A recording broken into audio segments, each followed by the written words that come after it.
is it okay to remove the mask and then, or what's the regulations? Yeah, Just, yeah. but then if people are close, to put it on. Maybe if they come and touch the Yeah. thing. I think, yeah. No, I think it's just with the classes here and other stuff. Oui, mais juste quand des gens vont venir, si des gens viennent toucher un peu peut-être, ou manipuler, peut-être remettre, bon, c'est ok. Et moi pareil, pour le présenter, j'enlèverai vite fait. D'accord.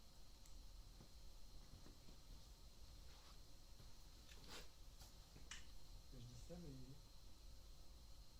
quand j'ai fait le cas, on reprend chaque fois que je m'en souviens pas tout à faire. Ah, donc tu as fait toute la performance. Ouais. Ils se sont dit comment il va faire pour souffler dans son saxophone.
Bonjour à tous, bienvenue.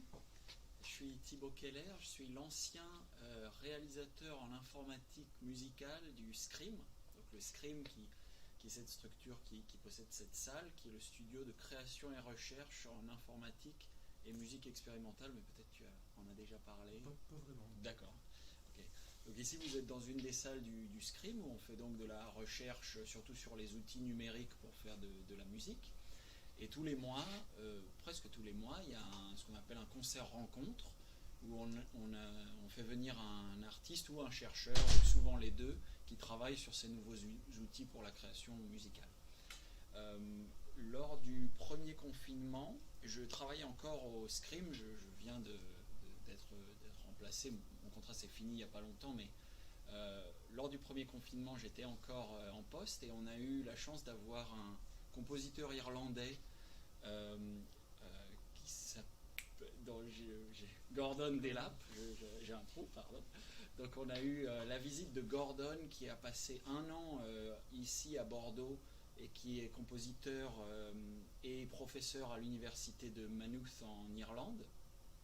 Et donc Gordon, pendant un an, a travaillé à composer avec les outils du Scrime, les logiciels Osciascore et Mosca. Et donc après cette année à travailler ensemble, moi je développais les logiciels, je les maintenais et puis lui composait avec. On a décidé de proposer de candidater pour un programme d'échange. Comme lui était déjà venu passer un an ici, on a proposé ce programme pour que moi je puisse aller à l'université de Maynooth, travailler un peu avec eux. Et puis ses collègues puissent venir au Scrime aussi travailler, présenter leurs travaux de l'université là-bas.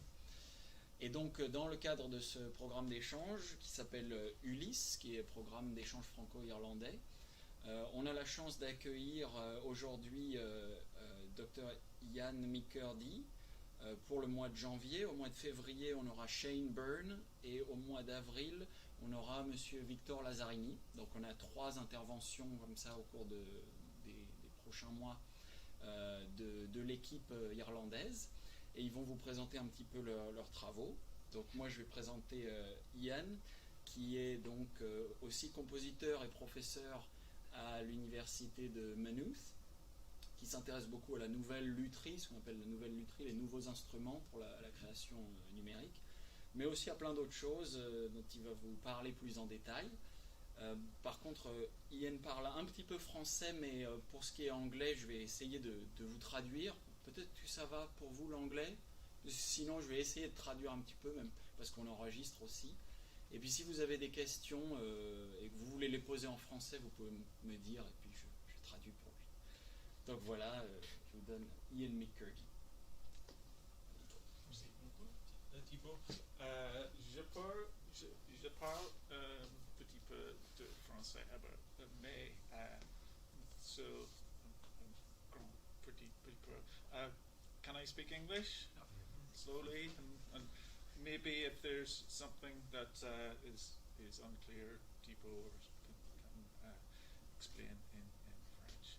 So I understood a little bit of what Thibaut explained there, but what I will do today is just explain a little bit more about my work. I think Thibaut explained that I'm interested in sometimes building things, but also with software and with electroacoustic composition. I believe you're all students of electroacoustic music. No? Or? Vous avez eu une petite introduction? Pas encore, d'accord. Donc c'est completely fresh. So okay, but the module, the class is. It was just introduced today. But it's about electroacoustic. Yes, it is. So we're learning. Okay, I'm just going to bring up my chair.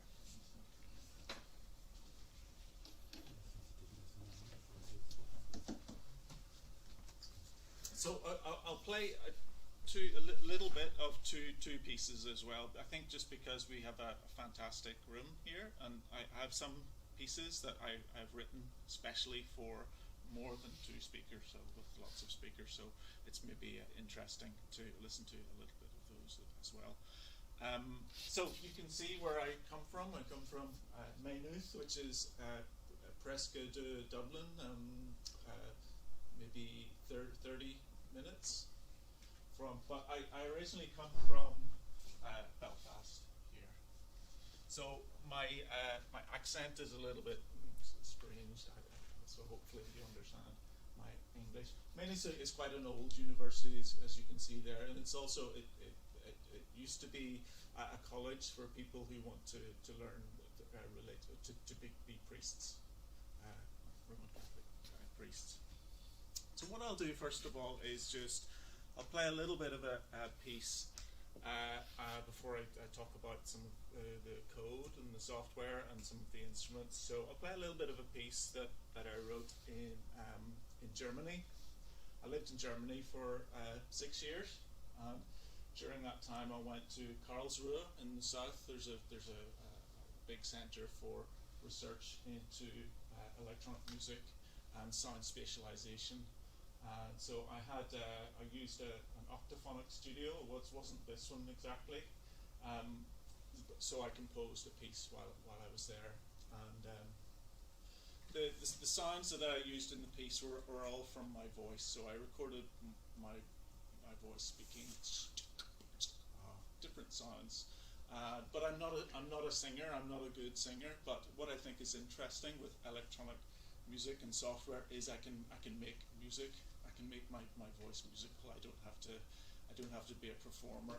The computer and the software can help me perform. So I use the sounds of my voice, very often making the sounds that I edit smaller and smaller. Whenever I'm teaching electroacoustic composition, I always tell people, edit your sound smaller. That's the big common mistake early on, that we work with big sounds. So I work with very small sounds, but then I kind of join them together to make bigger sounds. So they're percussive sounds, they're things like a guiro or like a cymbal or like an organ, but it's all from my voice. So we'll listen to Just do a quick recap in French.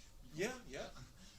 Juste très rapidement, donc il a présenté l'université de Maynooth, et la pièce que vous allez entendre, elle a été composée pour une couronne de 8 haut-parleurs normalement. Alors ici on a une configuration un peu différente, donc il a adapté cet après-midi sa pièce. L'intérêt ici, c'était une pièce qui a été composée à Karlsruhe, où ils ont un dôme de haut-parleurs, donc pour faire du son en 3D. Et du coup, voilà, c'est une expérimentation sur le placement du son dans l'espace en 3D. Tous les sons que vous allez entendre viennent de sa voix. Et comme il expliquait, il n'est pas chanteur, il n'est pas performeur, mais il aime bien enregistrer des tout petits morceaux de sa voix, surtout des choses percussives, des sifflants, des fricatives, on appelle ça. Et ensuite, avec les logiciels, éditer et essayer d'en faire une matière un peu plus fournie. Voilà, rapidement. Okay. Just the last thing, this piece was originally with a dancer, so dancer is yeah, okay, and with a camera, so the camera sees how the dancer moves.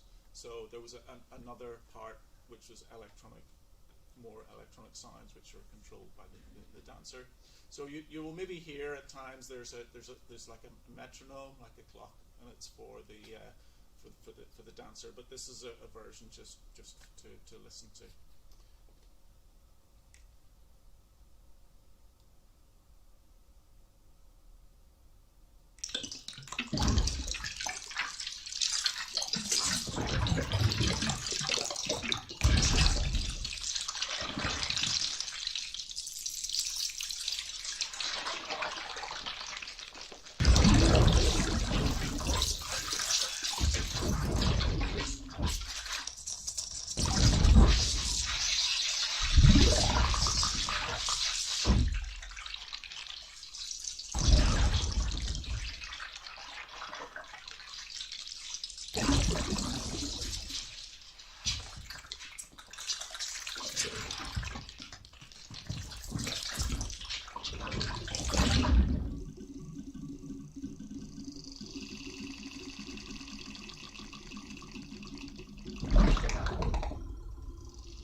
Just one other thing. Say you're all sitting in the worst seat, so this gentleman at the front here is the best seat to hear the sound. You can maybe hear sometimes there's a little sound or a little bell or a tap, and it kind of moves around the speakers, or maybe it goes from one to the other. So it's like being surrounded by an orchestra, but at the moment you're right at the back, so you just hear the percussion, and the other instruments are far away. So you're invited to move forward if you want before we hear our second next word over. Si vous voulez vous avancer pour entendre mieux la spatialisation. Même devant, il n'y a pas de problème. Et juste il y a besoin de place pour nous.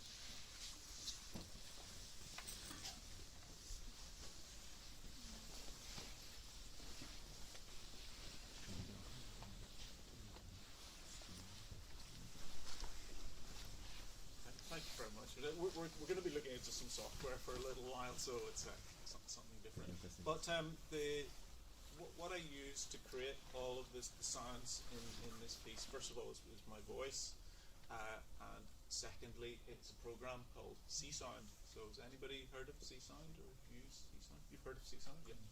So it's kind of it's like a kind of very first computer music program that was written, but was constantly changed and made new and fresh. So you can trace it back to the late 1950s, 1958 or 1959, but it's still new today, and people are still adding things to it new. So it's a very, very big and powerful computer program, but unfortunately, like a lot of these things that you might encounter at university, it involves,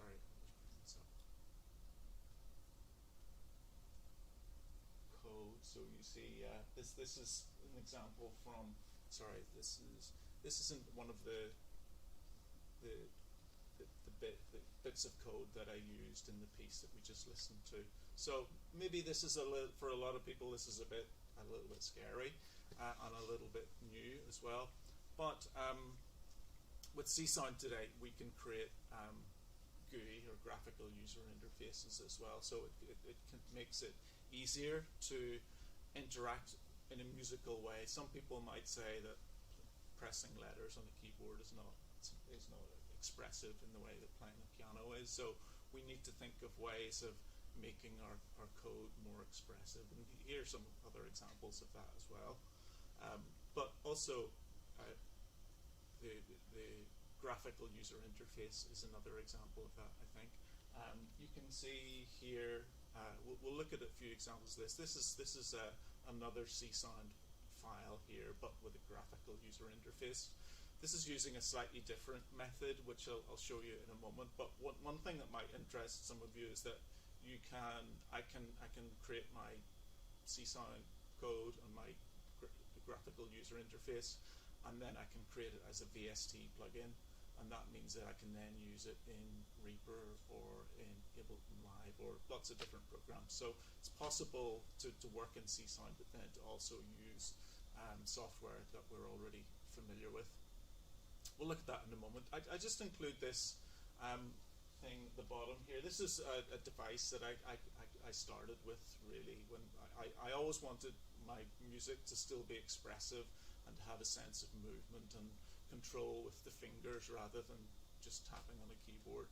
So I use this with little sliders to control the instruments that I created in C-Sound. And I suppose I show you that because maybe some of these other things are a step after that.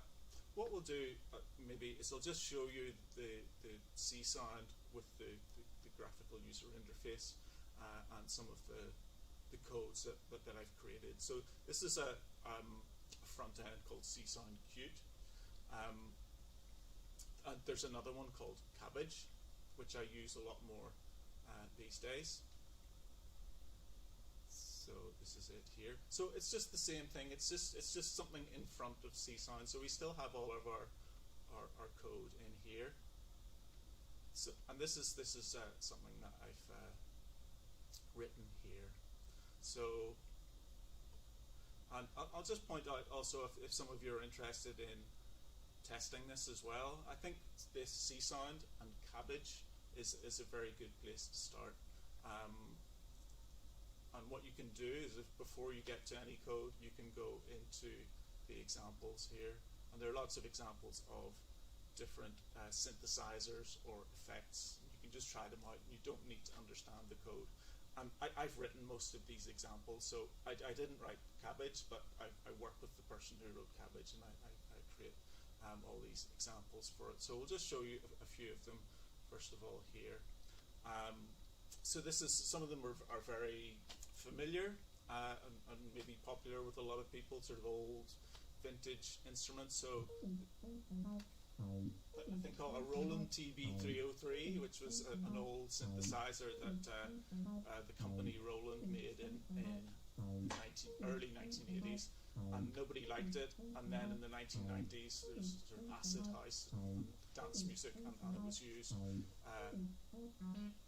So this is just a recreation of that. So I think that's interesting. It's like archaeology to sort of rediscover something from the past and then to recreate it. Yeah, sure. Yeah. Est-ce que vous voulez que je récapitule un peu en français pour quelques personnes? Non, c'est pas nécessaire. Faut pas de honte. Hein. Non, ça va. Ok. Très bien. It's here's another one from a similar time, a drum machine, which was not very popular at the beginning and then became more popular in pop music, Roland TR-808.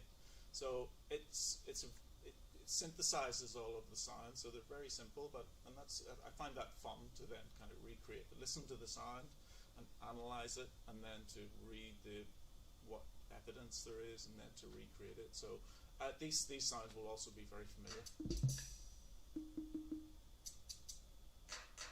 That sort of clap sound that was on all pop music in the 1980s, but it's all synthesized, and you can then with Cabbage you can go into the code and find all of these sounds. Where are they? Up here.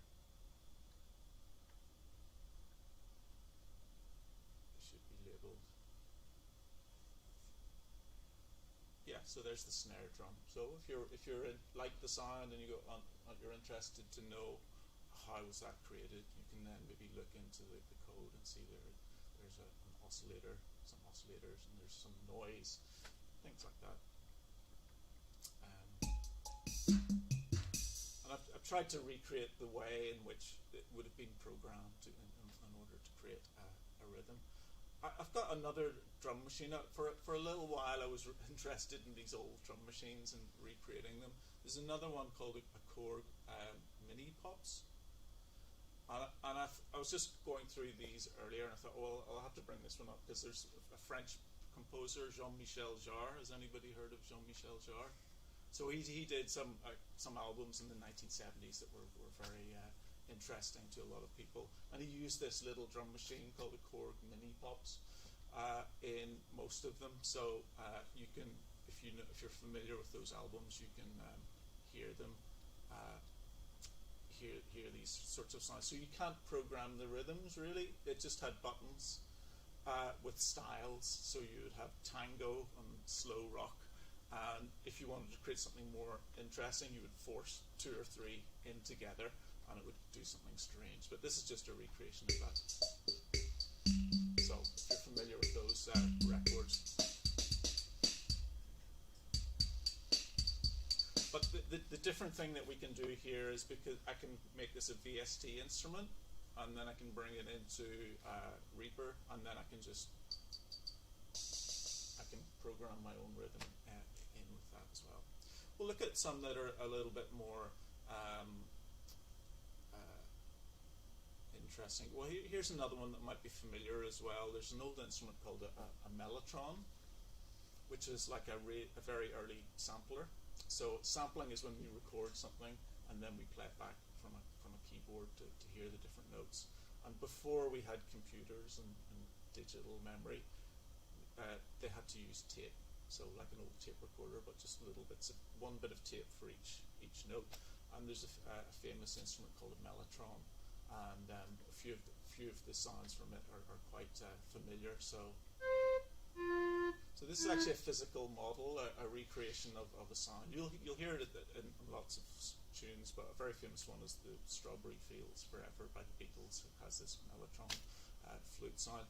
But part of the interest in a sound like this is because it doesn't really sound like a flute. It sounds like an old tape recorder. It sounds thin. There's hiss. There's crackle. So I thought it'd be interesting to kind of, rather than make it sound modern, make it sound even older. So we have controls for, let's see, crackle. So I can have more crackle if I want, and then I can have more hum from the electricity, and I can go to America if I want 60 hertz. It would have made a different hum there. And but what else do I have here? Whoa is where the tape is sort of kind of changing speed, and hiss and tape. So I think that's, maybe I could even go further, or you could put your own sounds into it. Okay. The guys seemed to like a couple of these earlier. We were listening to, let's see, some granular synthesis. So granular synthesis, when we take a sound and chop it up into little bits and rearrange those little bits in another way. So I'll take just a common familiar piece of music.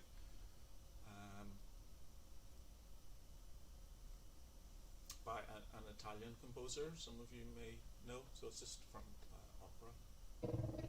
Let's just bring that up here.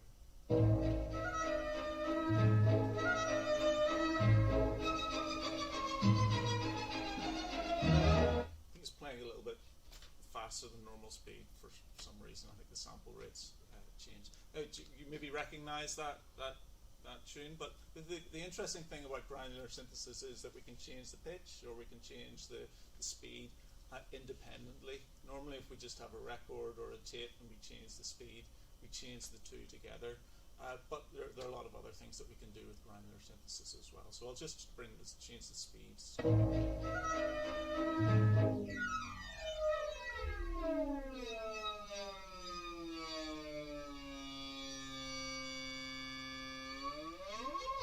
backwards.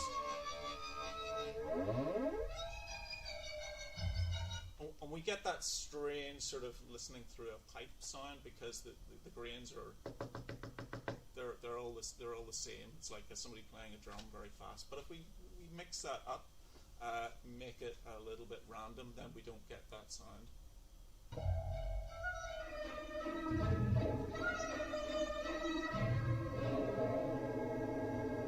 Just hear one chord.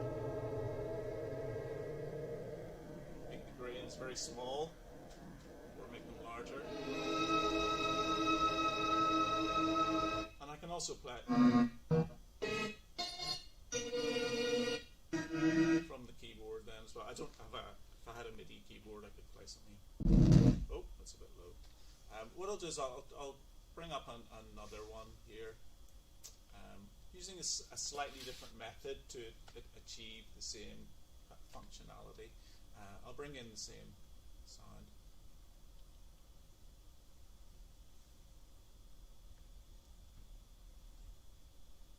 Is this all still interesting? Do you want me to go faster or slower? It's just okay? Yeah? Okay. So this is sort of doing a little bit the same thing. I've got a few more options here. I can use my mouse to move through the sound, so move forwards and backwards.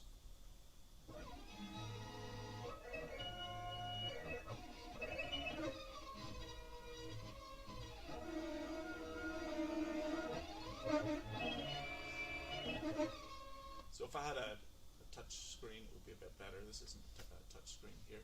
But again, I can control this from the keyboard.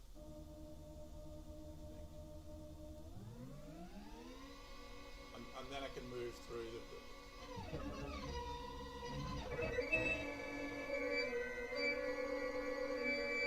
Just trying to get the flute there. It is there.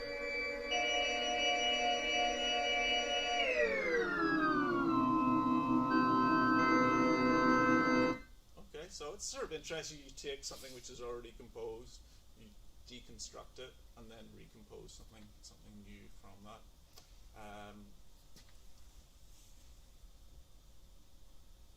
Okay, so shall we move on to something else? If you want to ask any questions, you can ask questions now, or we can ask questions at the end. Yeah, is there a question at the back there? Yes, how do you export this CST file as a VST? As a VST, just in here, export plugin, VST export. I think it needs to be, I need to stop it, and then I can export it. So you can do VST or VST3 or audio unit as well. I think Logic uses audio units, isn't that right? So you use, yeah, it uses Do you need audio. to map it once you exported the VST? Do you need to map it with the DAW you're using? You just put it in the folder that you use use for the DAW, and it will find it. But you need to have Cabbage on your computer. So you can't take the VST, give it to a friend, and it won't work for them until they install Cabbage. Or I think there is a way that you can standalone applications. You can create sort of standalone things, then you can send it to someone, and they don't need to install Cabbage. There are others. There's Fmod as well. I'm not really into gaming and stuff, so I've never really looked at that. But I know a lot of people do that. VCV Rack is another free program for a virtual modular synthesizer. So modular synthesis with all the cables. Lots of people spend too much money on it. but that's a good program. That's a good program because it's free as well. So I like things that are free. Okay. So let's move on. So pretty much everything I do is with C Sound. I find that eventually you decide what's your favorite program. I know Thibaut and a lot of people here use Super Collider, which does a lot of the same things as C Sound, but I think it's all, you just make a decision and then you concentrate on the one that you're happy with, and so I've used C Sound. I can take my ideas and I can make them real with sea sound. Okay, so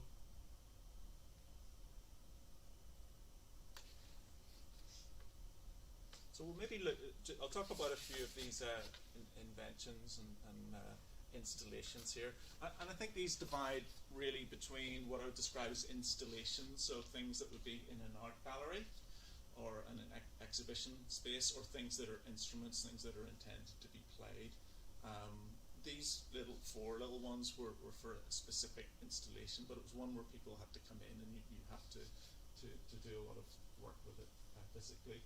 This is a sort of an early experiment that I did, a piece I just called Pendulum. So there's a ball with the game. Do you know the game snooker or pool? So it's a heavy ball, and so that's used as a weight, and people just come in and they're allowed to push the pendulum, and each of these little pegs is a sensor, so it knows whenever the pendulum is moving over it, and this is the result of this is something that I find quite interesting, because it creates rhythmical patterns, but the rhythmical patterns constantly change because of air resistance and resistance in the pendulum. So the pendulum is eventually getting smaller and smaller. It'll always create some sort of an ellipse, so like a circle or like a squashed circle, but it'll always be getting slightly smaller and smaller. And the sensors sense also how quickly it moves over them. So as it gets towards the end, as it's moving just a little bit, it gets very quiet as well. And I always think it's interesting to put in as much expression in these things as you can. And this is a piece. You can find a video of it on my website. I don't have a video of it just here at the moment, but you can find a video of this on my website. But it was one that was very popular and people would find quite hypnotic. So I would sometimes go to the gallery where it was, and people would just be staring at it as if they're hypnotized with the pendulum. And I think people were waiting to see what would happen at the very end. So sometimes it was just hardly moving at all, and the sounds were very soft, but the visitors were just staring at it in a trance. And I think for sound installations, that's the measure of if it's successful. If people look at it for 5 seconds and they walk away, you know it's not really working. It's not really successful. But if people stay with an installation, I think it shows that it's popular or interesting. This is one that I made just when I arrived in Berlin, and it's another interactive installation. So it needs lots of people to interact with these little channels, which they're a little bit like your trackpad on your computer. They sense where you are along the track, and they all interact with one another. So the sound that's produced is dependent on all of them. The shape looks a little bit random, but it's based on the map of the train, the underground map in Berlin. Simplified a little bit, so that's where the name comes from. S-U-Bahn means the train network there. Here's another one that I made while I was in Berlin. This information. So it's the balls are creating interruptions in a sort of it starts with a constant sound, but then as the visitors add more of these balls, the sound is interrupted rhythmically and spectrally as well. You can see this would seem to be popular with some children as well. This was an installation that just involves the visitor playing a Tibetan singing bowl, but the sound, there are microphones underneath the bowl, just hidden in the plinth, and the sound is transformed and then played through speakers, transformed and made into rhythms and made into different chords and patterns. And there are also sensors in the plinth, so that whenever visitors walk away, the sound transforms as well a little bit more. This is another piece, propeller music, which is another one sort of works on the idea of rhythms and creating patterns and decay as a result of friction and air resistance. So it's a little bit like, I'm sure maybe some of you have programmed drum patterns in a drum machine or in a piece of software where you create a little pattern and then it repeats over and over again. That's very often how we create rhythms, and these works in a slightly similar way in that you create patterns with the little white objects that you see, and then the visitor just gives the pendulum a spin, and it'll spin for maybe 3 or 4 minutes until it stops, and it'll just repeat that pattern, but the pattern will get slower and slower. And this is what interests me more than working on a computer. On a computer you have to put in 90 BPM or 100 BPM, and then it just continues at that speed forever. I think it's more interesting if our speeds are constantly changing and we have different speeds at the same time. So we have 5 of these propellers, so they could all be moving at the same time and at slightly different speeds. And people can make decisions about what sounds they want to remove from the pattern or if they want to put them closer together. And the other thing that interests me about this more than the computer is the computer will tell us that we have to have, do you say crotchets or quarter notes? Quarter notes, c'est les croches. Croche, and so the computer says you must have croche or half note, but with the floor, and we can have more complex rhythmical divisions and arrangements. I've got a little video of this one just lined up as well here. So this is again, visitors can make decisions about how the instrument will behave. There's 7 of these discs. You can just see 3 of them at the moment here, and it's a little bit like you used to get record players where you put all the records on top of one another. It's a little bit like that. The people can look at the disc and they can make a choice which pattern they want, and you can have 7 of them on top of one another, and you can then spin them independently, but you can spin them in different directions and different speeds. And underneath it'll sense, what it senses is whenever light is coming in from the top, so that there are patterns and shapes that are emerging and closing as the discs spin. I'll play a little bit of video of that.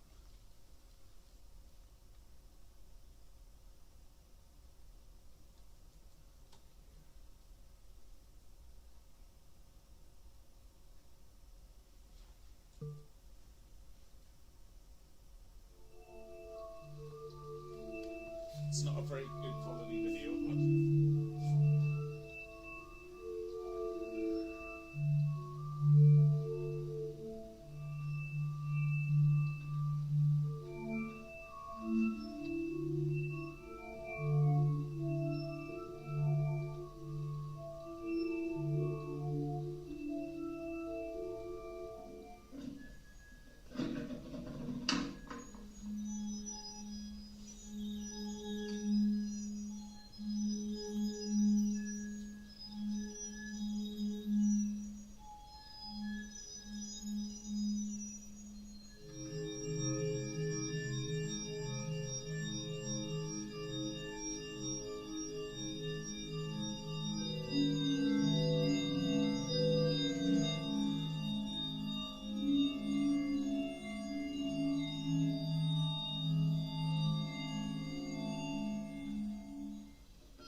I think it's for me, it's this the connection between what the eye sees and what the ear hears. So it's really important that when you move one of the wheels, you can hear how it's changing, or something at one point where there was one on top of one another, and one of the wheels was stopped, you could hear how it changed some aspect of the sound. Another thing I think is important if you're doing an installation which is in a gallery for maybe 2 weeks or 4 weeks, is that it doesn't just make sound all the time and the same sound all the time. And I do this, think of this partly because sometimes people work in an art gallery and they have to listen to a sound installation constantly. So I would do it so that if the piece is at rest for a minute, then it changes to another pattern, another sound. So at least there's a variation. And also if a visitor comes back another day, it's going to be a different sound as well. So.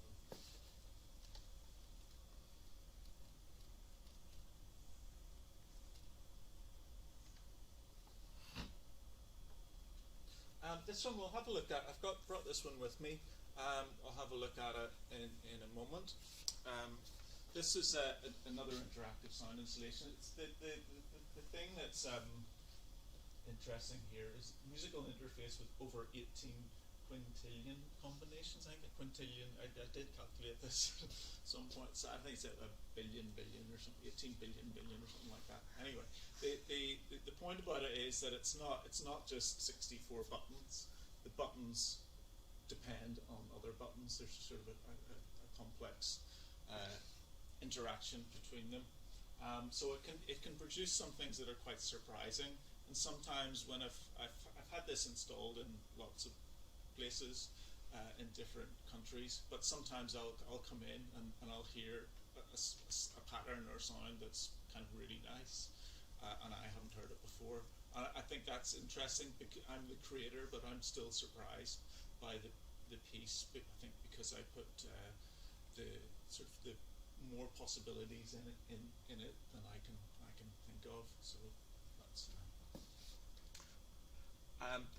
These smaller instruments here, they were kind of evolved and done for a thing I call Sonic Playground. So a playground, you know what a playground is? It's where children go and they don't have to think, they don't have to read instructions about what they have to do. There isn't a complex concept behind a playground. So that's the idea with these, that they're just something that people can make a little sound and maybe walk away or maybe stay a little longer and explore it further, just as you would do at a playground. These aren't children here, they're drinking beer, but it was designed that for places where there was a strong possibility that there would be very young children there as well. So I wanted to make it colourful and intuitive as well. So I've got a few of the instruments here. There's a few that a couple I think that I've left out here. There's a little laser harp. So the strings are made with lasers, and there's another one here with the globes here. I don't have that one. And there are another couple as well that I, sometimes bring in or leave behind. What I'll do is I'll plug one or two of these in, and we'll have a listen. They're very, very simple. So I admit that they're not technologically they're not necessarily so interesting, but there are different requirements, and one of the very important requirements is that they won't break, because the installations that I had for these were like 4 months or 6 months, so it had to be something that would still be working after 6 months or after 4 months, or it would have to be something that could be fixed by somebody other than me. So I could, this you can see here, it was in Stockholm, so if one of them broke, I had to communicate with somebody who didn't really speak very much English and how to fix these. So for example, they all use MIDI. So MIDI is a very sort of common means of connecting musical instruments together, and that I thought that was maybe a better idea than something that was more complicated and maybe required some more specialized software. So let's try this one. They've got very simple names that relate to how they look. So this one's just called Squares.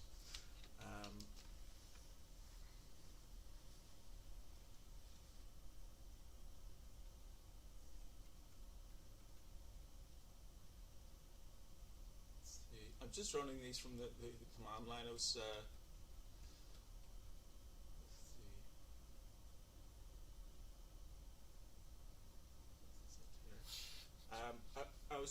I hadn't used these in 3 years maybe, because of lockdown and other reasons. So they were in a building that was very cold and was very wet. So when I brought them to my house, they didn't work, and this had rust on it. So I think they're sort of working now. Yeah, So this one just works through touch, but I wanted people just to be rather than just hitting things. It looks like drum pads, but it's not really supposed to be played like drum pads. It's supposed to be that people kind of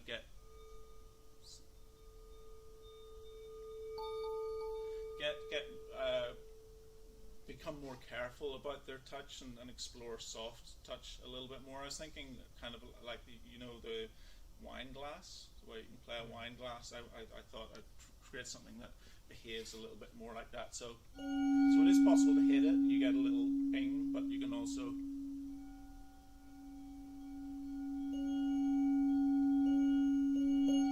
and it becomes louder then whenever you rub harder.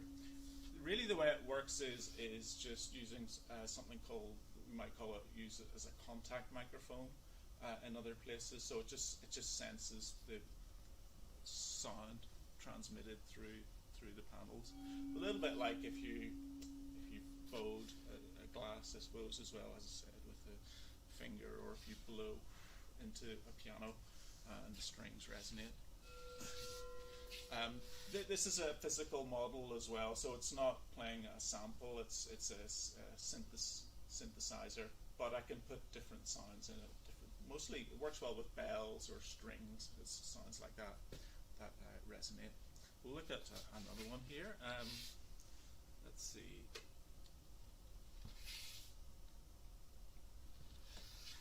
So this one again, this speaks to the idea I said of I wanted things that didn't need instruction. So anybody sees this, they know what to do with it, because they can see the colours that correspond to where your fingers go, and it's called fingers, so it's easy.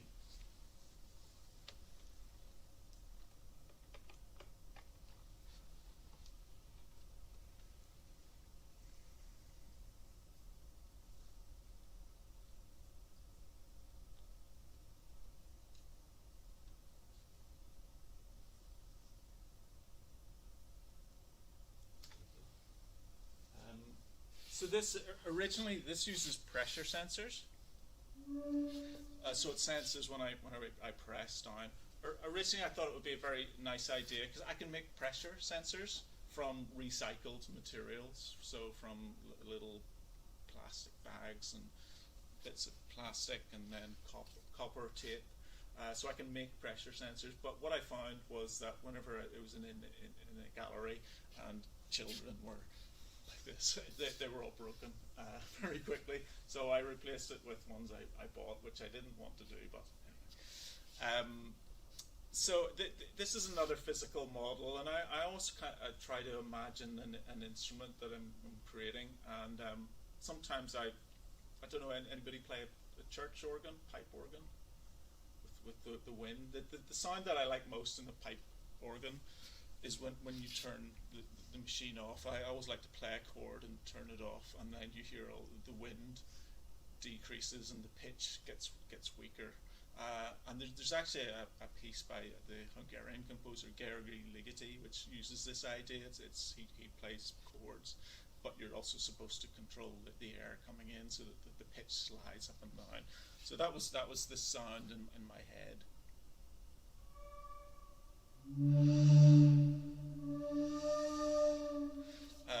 And what happens is we have a chord with 10 notes, so I can play the chord.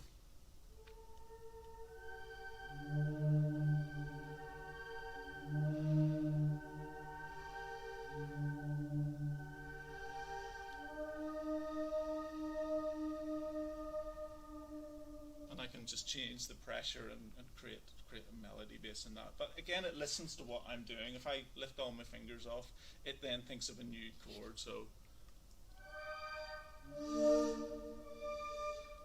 it should do. Let's try one note. Okay, that was a different note there. If I wait a while, I can't remember how long it waits for. There, it changed up an octave.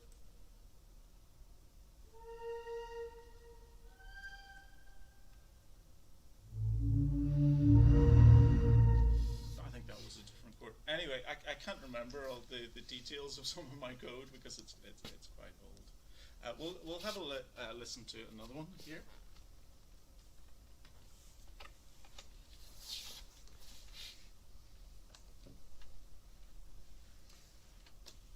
this one looks a bit industrial, I would describe that as, and sometimes even the way it looks, I think it gives me an idea about how I want it to sound. So I thought in industrial, metal, electricity, it sort of reminded me of electricity, this look. So the sounds are supposed to sound like electricity, sort of sparks and hum.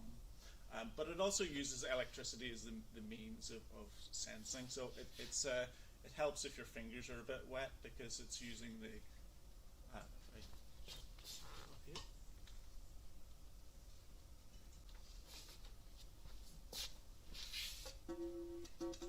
So they're a little bit like buttons, but it is also sensing how wet my fingers are, and the sound will change according to that. So each of those will play a note.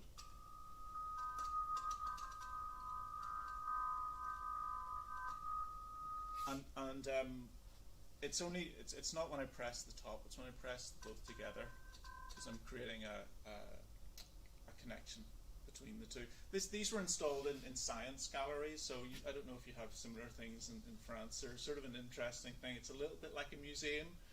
It's a little bit about science. Sometimes there's a little bit of music. So I wanted this to be here so people could explain that the electricity is traveling through your body, and people find this a little bit strange. So it means that I can even, the electricity can go all the way through my body here, or we can't do this now, but you could get people to hold hands, and then the electricity could go through everybody's body, or it can go through out my nose as well. So I like them also just to have something that it can prompt a discussion about the science behind them as well. This one here, let's see, it's just gone a bit crazy there. I originally called this spokes because I thought it looked like a wheel, and I put these lines on it, which are supposed to look like on a wheel when you get the wire. But whenever I said spokes, and people from Sweden, for example, they think, oh, speaking, so they would start speaking into it. So it was a bit. I'm not sure what I call it now. Anyway, these lines are significant because there are 5 sensors, distance sensors, that continue in line with the lines that you see there. And they operate a little bit like a harp. So if I move my fingers across a harp, I get all the different notes one after another. I don't get as many notes as I would get in the harp here, but I suppose whenever I do demonstrate something like this, you maybe think of a theremin. So I wanted to try and do something a little bit different to a theremin. So you'll hear that instead, most of these anyway, it's like plucking notes of a harp. And it senses which direction I'm going in. So if I'm going away, I get a scale, and then if I'm going towards it, I get a different scale. And it also senses the speed as well. So again, there's a way that I can make the music expressive. I can play it louder or softer. And that's sort of whenever people are using it, or children are trying it, I explain this to them, and it encourages them to explore the fine control of their movement rather than just kind of hitting something very hard.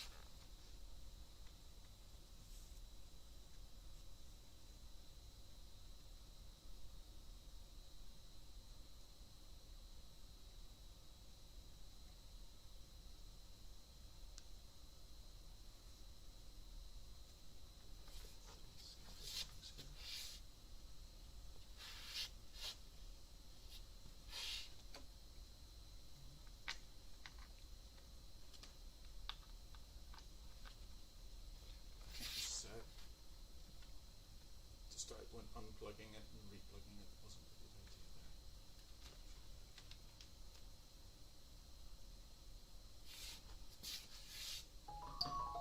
there. Okay, so there we go. So each of these then has a different sound.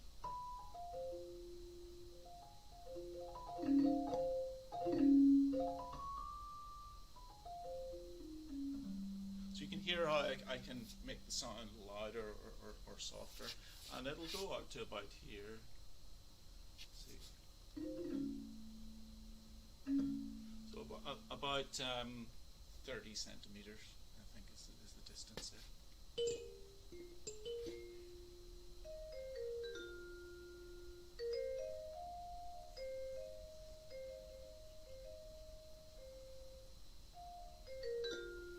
I think there's some synthesizer sounds as well, though.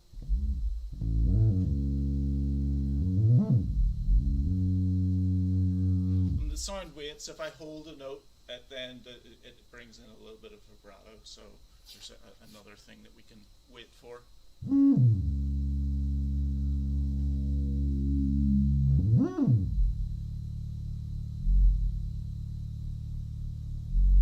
Yeah, and you can hear there's a filter, I think, as well that moves down as well. I quite like that one there. Okay. So these are the sensors. Just do some of you interested in electronics or studying electronics? A little bit, yeah. So I like the sensors that are very cheap sometimes, because then if they break, they're easy to replace. If I bought one sensor for €300 and then somebody breaks it in a gallery, it's very sad. So I like ones that are quite cheap, and these are all very, very cheap. These are they use infrared, so it sends out an infrared signal, and then it's reflected, and it's received on a receiver sensor, and then it works out the distance based on the triangulation. So it's they're good. They don't they're not affected by the lights. So some things that use light sensors is always a difficulty, because if you go into a different room, the lights are different. So okay.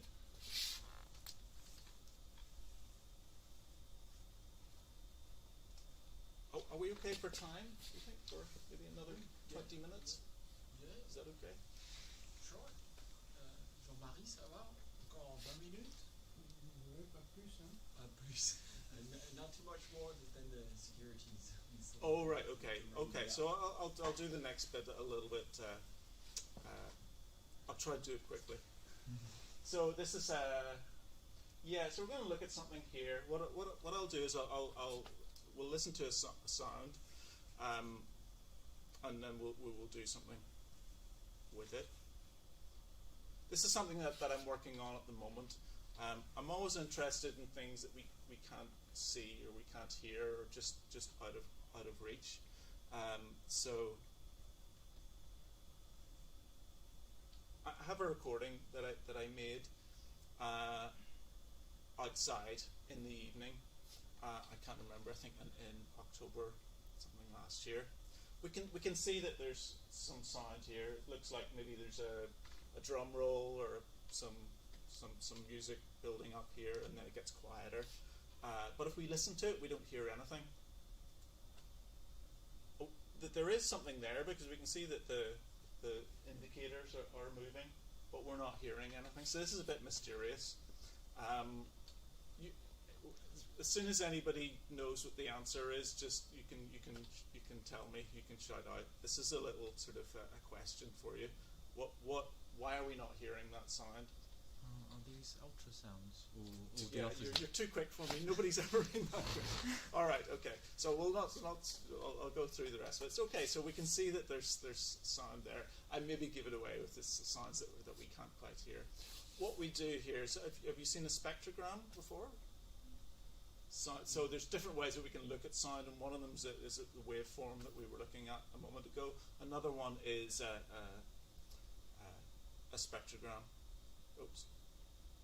So this is showing us our spectrogram. This is the sounds that we can hear from 0K up to 20K, and we can see that there's nothing really there. This is just if we turn the speakers up, you would hear maybe traffic far away, a little bit of wind.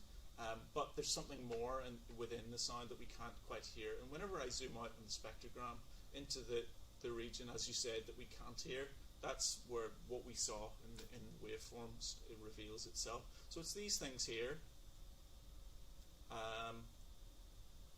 which look like music, looks like a drummer, but It's not a drummer. So the way that we can hear this, or there are several ways that we can make it audible to us, because it's 50,000 hertz and higher. Even cats and dogs can't really hear that. It's a little bit too high for them. Well, they can hear a little bit of it, cats particularly. But what we can do is we can slow it down, and this is like slowing down a record. Actually, what I'll do is I've got a little video which shows that as well. So this is the effect. This is another recording, and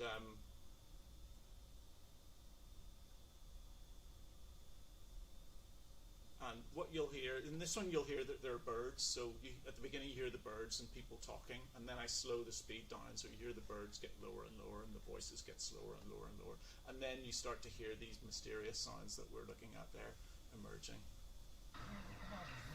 So that's just birds and people talking. These things here, we don't hear them at the moment. This is this slowing it down. You can see that they get lower on the spectrogram.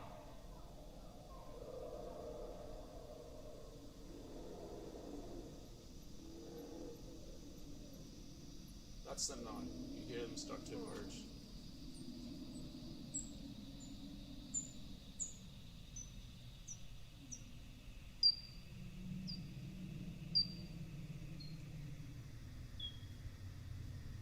Does anybody know what they are? What's creating that sound? Was it an animal? It is, yeah. A whale? Or A whale? no, a bird? No, or no. What's the name in French? Les chauves-souris. Oh, yeah, bats. Okay, so they're bats. Bats are everywhere, even in the city. You just need some trees and some water, and there'll be bats there. So this is recording bats, and we can start to investigate things a little bit more about them. So I can look at this and I can tell you what types of bats there are. These are all soprano pipistrelles, and also we can see here. This is a. Let's see. I can slow that down a little bit. Is a social call. So these ones here are just so they can tell where they are. So they can go around if it's totally dark and they know where there's a wall or where there's a tree. That's a social call. So that's just a bat saying to another bat, "Hello, I'm there." We didn't hear that. Why didn't we hear that? Oh, here. Okay, so that's a social call. The other one is interesting one. Is it a feeding buzz? So there's a thing in your computer called a refresh rate. So it's that shows you a picture 50 times a second or 60 times a second. And bats have a refresh rate as well. So when they're about to catch a little fly, they increase their refresh rate, and that's what we see there. This little repeating line. I've got sort of better demonstrations of that here. So this is a feeding buzz. Sounds like a ball bouncing.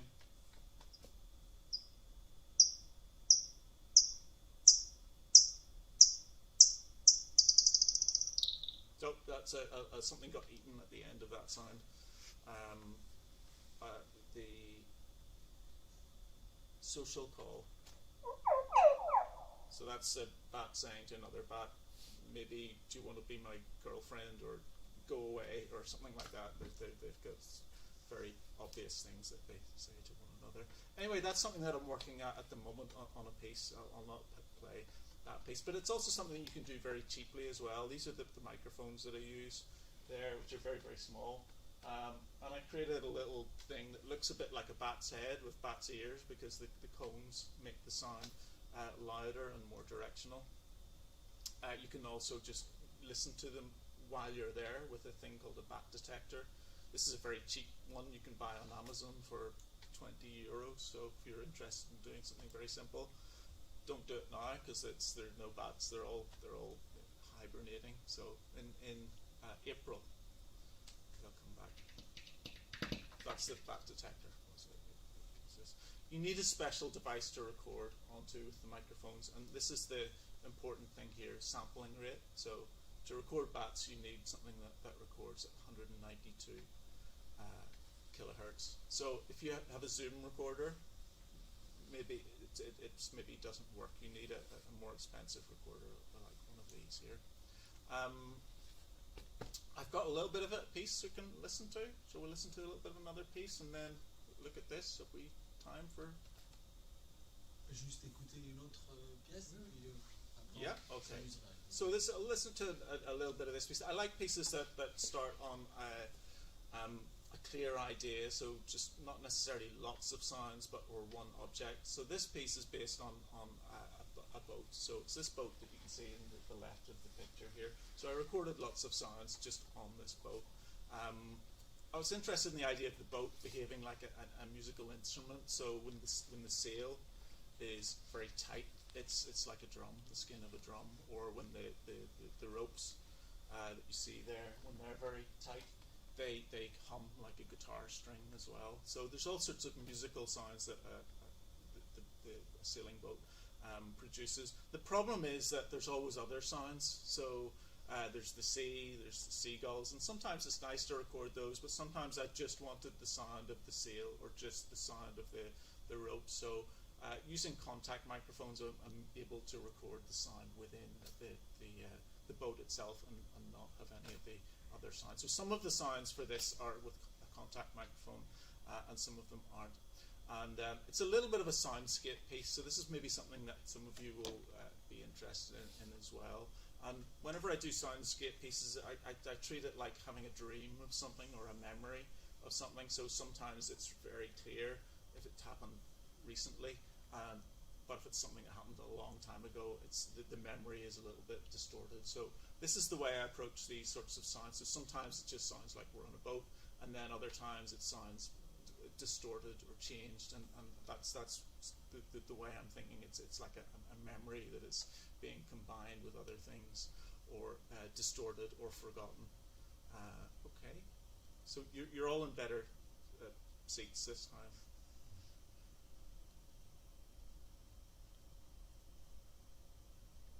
It's called the piece is called Rún na Mara, and that's the name of the boat, which means Queen of the Sea. It's in Irish.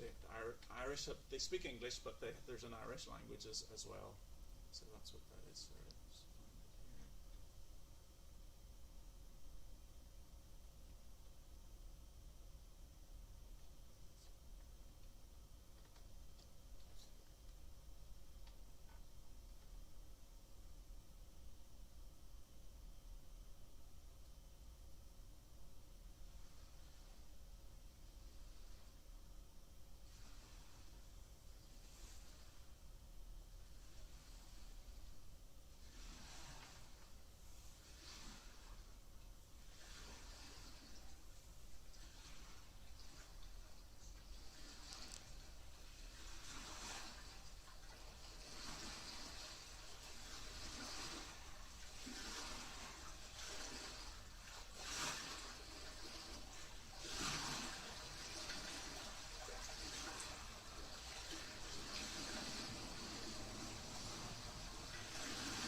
little bit more of that, but I'll maybe end it there. So sometimes they're fake soundscapes. So at the end, near the end there, we heard the sound of the sea and we heard the sound of the seagull. But sometimes the composer's playing tricks on you and they're playing games. So the two things were recorded separately, but they decided to put them together, and the listener believes that we're on a boat, we've got the sea and there's a seagull. But then I take the sound of the sea away and we just hear the seagull as if it's in a recording studio. So we're playing little games with the listener, and then the sound of the seagull becomes a little bit broken up, and then it becomes like a rhythm, and then it becomes like a guitar at the end. So this sort of strumming sound at the end is still the seagull sound, but it's become more transformed and maybe made into a more conventional musical material. Maybe that will be the challenge some of you will have is to listen to music which has somebody hitting the ground or breaking sticks. There's things that are not what we would regard normally as musical. Maybe just to finish with, I'll introduce this piece, Cypher, here, that I showed you briefly a moment ago. I'll just plug it in and then I'll explain how it works, and then you're invited to play it, as long as the security don't throw us out here. We'll see how that goes. I have to do a bit of surgery. Normally I do it with a wireless connection, but I don't have that with me here. So.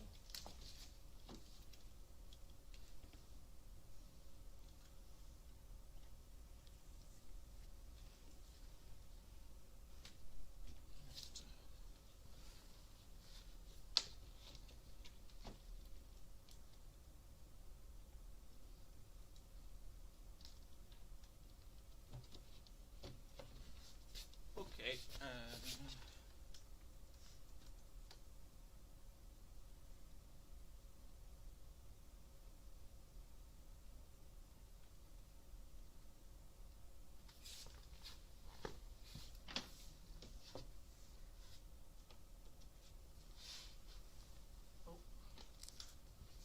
Computer.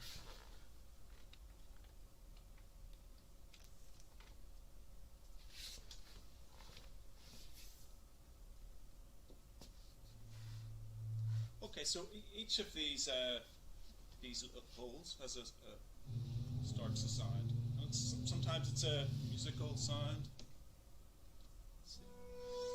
So that's a cello. I recorded that from a cello, but it's a little bit like a scrapbook of all sorts of different sounds. So sometimes there's the rain. Sometimes there's a clarinet. Sometimes there's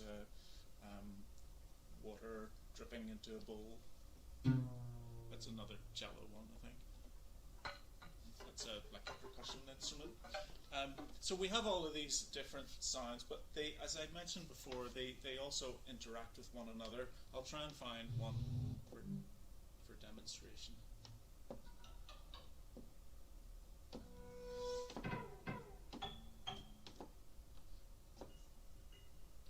had to find one earlier. I must have. Did I turn it around? Okay, we'll try that one anyway. So sometimes there are sounds which it does something and then it waits a long time and then it does another sound. So none of them are very complicated, and that's important because we have all of these marbles and inevitably people will put them all in. And so if we had very complex sounds to begin with, it would become like a very terrible texture. So you can hear. What happens is if I add another marble in the same row or the same column, it's going to add in a new sound, but it's also going to transform the first one. So it might make it higher or lower or faster or slower, or it might add reverb or it might filter it. So you can hear that whenever I add this one here, that one gets slower. And that one's also affecting that one. So they're sort of mutually changing one another. And then also if I add one in here, I think this one's playing backwards now. So it's all to do with the combinations of marbles in a row or a column. A little bit like a game, like a chess or something like that, I suppose. And then beyond that, it really becomes, I describe it as a game of sound strategy. So it's not about winning, it's about making a decision if you think it's better if I add one in here, or if I don't like that, then just to remove it. And if I leave that alone, it'll just gradually decay over 2 or 3 minutes. So again, if it's something in the gallery, I think it's important that people walk away, that the piece responds. So it says, oh, nobody's here, so I'll just go a little bit quiet now. So what I'll do is I'll just was that explanation reasonably clear? Yeah, I was trying to do it very, very quickly, but if any of you would like to try. But apart from that, well, we'll maybe do that in a moment. I'll just say that this is the end of the talk. I hope it was interesting for you. And if you have any questions, please feel free to ask either here. I just wanted to know what you with the work you're doing with the bats. Yeah. So you're making it hearable, but then is it for an exhibition or? It's for a piece. A piece. So it's like the pieces that we heard. So you're gonna use it for okay. Yeah.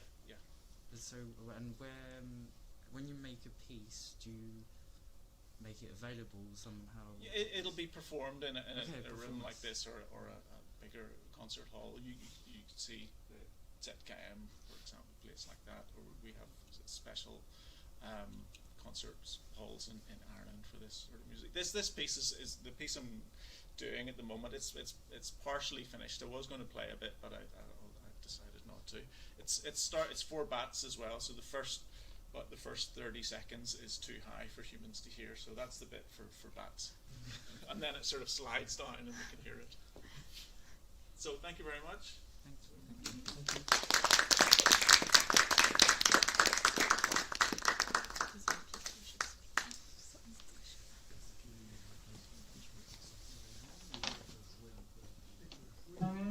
Vous pouvez jouer avec les BC si vous voulez.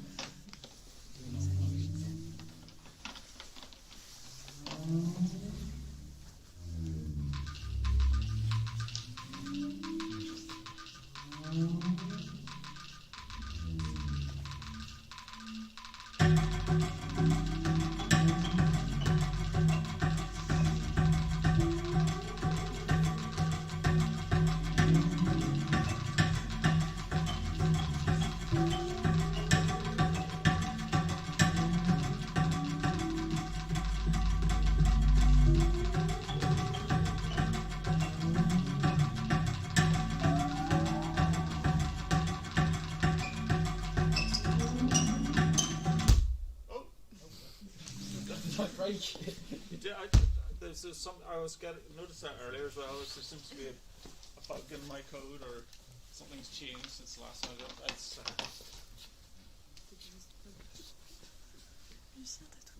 I didn't have time to analyze that. We're back online now, I think.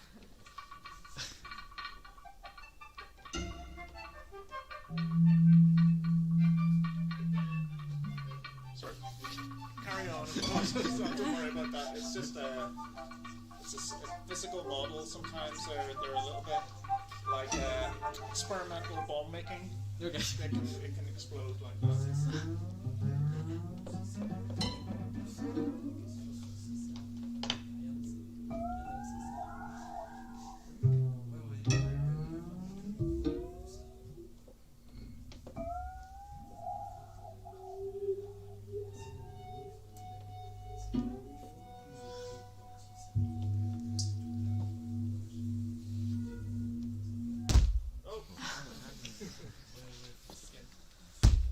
So it's obviously that one there.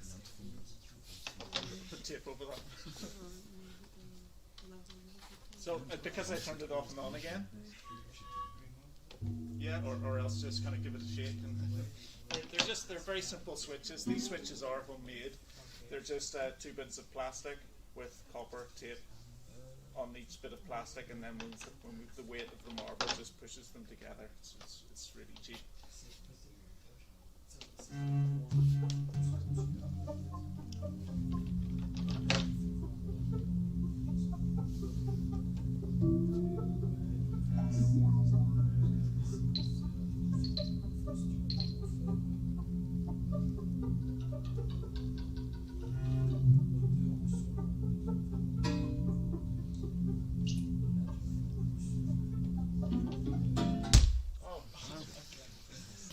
limit of the? There's not. There's. I think something's changed in the software since I last ran it. Yeah, I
this, it'll gradually die away. But because I put them in at different times, the ones that I put in a long time ago, they die away quicker. That makes sense. So it doesn't just fade out.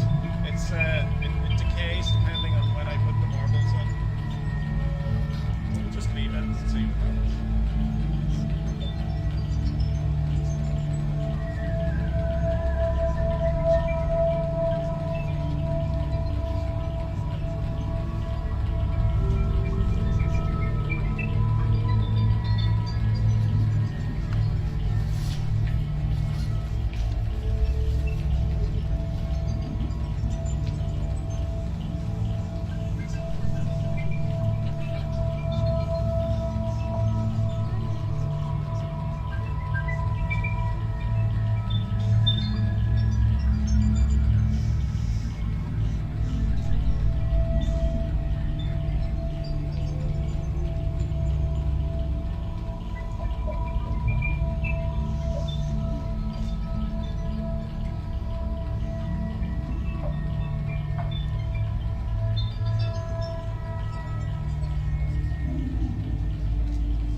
Sometimes quite well as ambient music as well, because you can hear how it's there's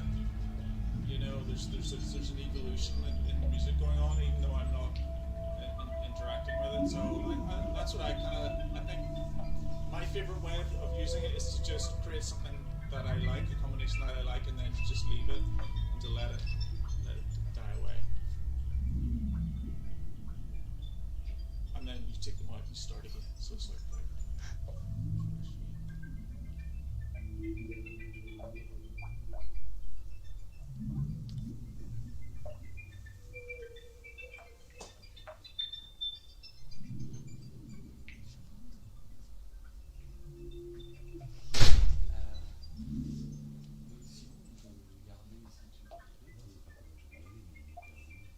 d'accord, il est 8h30. We have to stop there, but thanks a lot, Iain. Thank you. Merci à vous pour d'avoir assisté à la présentation. Et c'est iainmccurdy.com. Yes, Vous yes. pouvez retrouver sur son site internet ses compositions, ses installations et ses instruments. Iain McCurdy. Si jamais vous pouvez aller sur le site internet du Scrime, voilà, Rémi a mis tous les liens. Sur le carrousel d'accueil. Vous avez juste à cliquer sur la photo de. Merci beaucoup. Voilà. Thank you. So, and if any of you want to ask me a question, you can email me. Okay. Good luck with your electroacoustic music. Hope you got some ideas.